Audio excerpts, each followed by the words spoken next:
आजाद हूँ। ना पूछो जमाने से क्या हमारी कहानी है, ना पूछो जमाने से क्या हमारी कहानी है।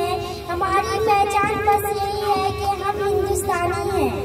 हमारे मुल्क हिंदुस्तान अंग्रेजों की गुलामी से 15 अगस्त 1947 में आजाद हुआ, लेकिन हमारे आजाद भारत का अपना कोई कानून न था। इस कमी को पूरा करने और दस्तूर मुकम्मल करने के लिए दस्तूर साज कमेटी तश्कील दी गई। हमारे मुल्क का कानून 26 नवंबर 1949 को बनकर तैयार हो गया, मगर 26 जनवरी 1950 ईस्वी को पूरे मुल्क में नाफिज किया गया।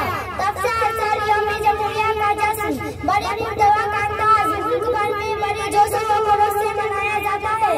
अब उसने खूबी वाक़ई है कि आज हम सब 26 जनवरी यानी यौम जमहूरिया की खुशी मनाने के लिए इकट्ठा हुए हैं। आज हम 74वां यौम जमहूरिया मना रहे हैं। भारत का दस्तूर डॉक्टर भीमराव अम्बेडकर ने अंतहा और मेहनत मिलजुली से 2 साल 11 महीने और 18 दिनों में मुकम्मल किया था।